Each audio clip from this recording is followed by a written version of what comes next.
was saying Baba loves you all and with you all always in his pink coat again and same white pajamas, and at the same time I'm seeing him in his comely coat. The background somewhere, and Baba saying today we will talk on how to be spiritually clever. That's an interesting topic. Baba saying it'll be short and sweet but it'll be very potent. Saying we have all heard the story of the clever crow. Have you heard the story of the clever crow? Yeah, who put all the pebbles in the pitcher. Correct. To get the water up. Hmm. What was he doing? He was so focused on his activity and his search and thirst for water that he was looking at every opportunity to get to the bottom of his thirst, isn't it? And how cleverly and in an intelligent way he had a strategy of filling up the pitcher with the pebbles and satisfying his thirst, isn't it? Doesn't that apply to being spiritually clever? Yes, but how? So, if the thirst is to spiritually elevate, to be one with God, and eventually, as we all know, that is the focus, freeing ourselves from the shackles of the cycle of birth and rebirth, sorrow, grief, joy, happiness, we need to cleverly use our intelligence on how we can achieve that goal. Being single mindedly focused without having an iota of doubt that you have a supreme being or an authority or a guide or a mentor with whose help you are going to spiritually be elevated and achieve your goal. Which means that you have, as I have said in my past lecture, you've got to be graceful and gracious and accept that intelligence that has been given to you of your knowledge you have been provided. And that, of course, as I said, comes with being focused, of having that faith that yes, I can reach all the strategies and with all the help spiritually be more clever, reaching my spiritual goal.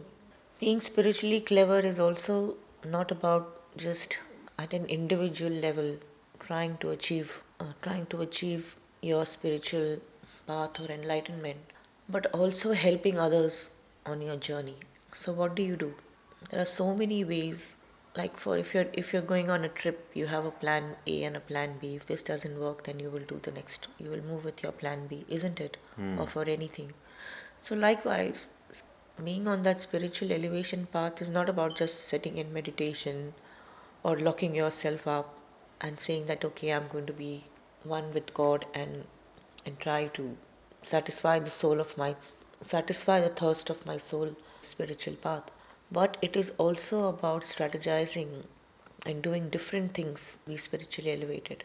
And that of course starts and comes with good thoughts, actions, deeds, helping others, being mindful being mindful of others that you relate with and helping all of them probably in a very subtle way on their own spiritual journey. What do masters do? All they're doing is guiding you, holding your little finger, and subtly helping you to move in that direction, isn't it? They are not forcibly coming upon you and saying, do this or do that. They are constantly, in a very subtle way, planting those thoughts and deeds and guiding you to your destination. So, likewise, people you interact with, your family, your friends, your colleagues, your community at large, your nation, your country, you can contribute, and everything that you contribute goes and gets deposited into your spiritual bank. And every good deed that you do, no matter how big or small, or even doing a donation, giving you that awakening of serving humanity at large, in turn helping yourself and the society to move in that direction. In today's time and date, there is a huge need for people who can be good guides, who can be good mentors, who can spread the good word, not forcibly but in a subtle way. Everybody is so busy and involved, everybody is so busy and so engaged in their own life on achieving material gains, on achieving material gains, that they sometimes lose the focus or that connect with their soul of understanding why they are here, what is their journey. So if you have had that enlightenment, as I may put it, of understanding the journey of the soul, you can spread the good word in a clever way and in a very subtle way. So being spiritually clever is not about just being clever for your own self. Of course it starts with your own self, and only when you feel that yes, you will be able to be a good guide or a mentor, or you're able to contribute, only then you are able to stretch yourself, isn't it? Hmm. If you are not confident, and if you don't have that subtle confidence in your own self, then how will you be able to lead others?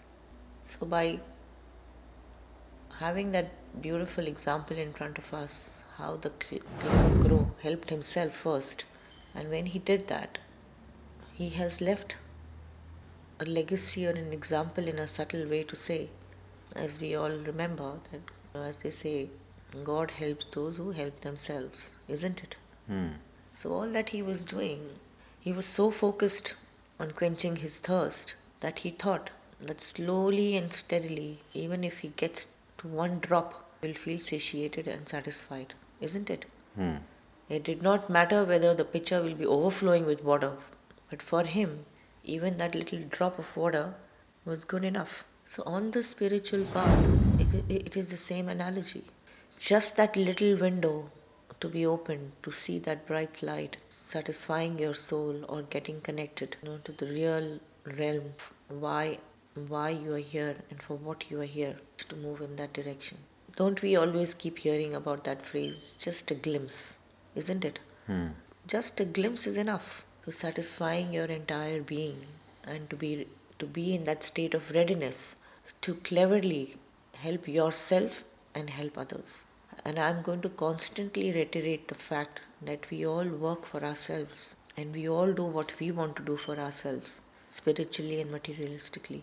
But how much are we actually stretching ourselves to helping others? There is a very, very strong need to start moving in that direction. And as I said, being spiritually clever is not about just dhyan or meditation, just being focused on yourself, but very, very small, subtle but significant deeds of kindness, thoughtfulness, and mindfully helping others in whatever way you can is very gratifying on the spiritual path. And that is what I mean by being spiritually clever. When you think you're clever, what are we doing? We are using our mind to strategize in different ways, isn't it? Hmm. And open the doors to reach a goal in different ways, isn't it? Hmm. For example, if you're going to one destination, you probably use two, three, four modes of transport, isn't it, to Hmm. get to a place. And that is being smart and clever to reach to your destination, probably in the shortest way or in the easiest way to commute, isn't it? Hmm. That so in the same way, we've got to use the intelligence, the cleverness that we have for spiritually, for gaining, for being gainfully, for gainfully using our resources to advancing on the spiritual path. Does that make sense? Hmm. Yeah. In fact, what the crow did is the nectar of water was bottom, and he actually used mundane pebbles to take it from outside and put it in the bottom so that the nectar comes up. So basically, use the mundane environmental stuff to go to the bottom so that the bottom comes up to the top. Yes, absolutely. For him, it was wanting to quench the thirst, right? Hmm. He did not think whether the bottom was really nectar for him. But of course, when he probably got that drop of water, it was complete bliss, isn't it? Hmm. So it didn't matter whether he was going to drink an entire pitcher of water to satisfy his thirst. But as I said, maybe just a drop or just a glimpse, isn't it, Hmm. was good enough for him. But his longing or his craving was so strong that he didn't give up on that task, isn't it? Hmm. He did not feel helpless, or he didn't give up on that task, or he did not think probably how, okay, let me break the pitcher, right? Hmm. Bang the pitcher or drop it, and I'll quickly get the water. Maybe if you did that, the water would have all spilled, isn't it? Hmm. But he was persistent, slowly and steadily, as you said, he used the means and tools which were just available for him at that point in time to reach to the bottom of the The point I want to draw home is that it is all around you, it is all available. You don't have to travel, to the length and breadth of everything to find something. And it actually starts with your own self. It is very much within you. Again, another story of the deer that holds the musk, isn't it? We've all heard that story, isn't it? Yes. Frantically running, not realizing that the musk, I am the holder of that musk. Trying to chase, we're just running in different directions, not realizing that I am complete. It resides within me. Whether I want to permeate joy, happiness, I want to feel complete, it is all within you. How you bring out potentially and radiate it from within to outside and radiate it to yourself as an aura and to others completely in your hands. But if you are not aware of the potential that resides within you, how will you be able to lead others to realize the potential within themselves? So that is why when we speak about great saints and great masters, guides, get attracted, or we want to hear them, or we want to listen to them more, or want to interact with them more, or we want to meet them in person, is because we are able to see what is within themselves that they radiate outside, isn't it? And that attracts us. Hmm. Isn't that true? And also knowing that you can only get from them, they don't expect anything in return. Correct. That is being spiritually clever. To use the tools and techniques, if I may say so, to your own advantage and to the advantage of helping others in itself is a great tool that resides within you. Not everybody can sit and meditate or can do yoga or, you know, be great orators and deliver. But what they can do, maybe they have other strengths within themselves that they can contribute. Isn't that true? Hmm. So everyone has to find their own strengths Correct. and use that strength to help others. In a very clever way, isn't it? So, is that good enough for today? Short and sweet. Yes, that was fantastic. Being spiritually Clever. clever, gracefully, and That was last week's lecture. how clever. Baba saying, I will not dilute that message further, but will let you dwell on it and spread the good word in whatever way you can.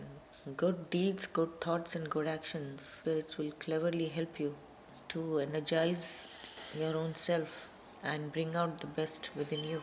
I can see Bhauji with like that his those suspenders, Hmm. shadow behind Baba.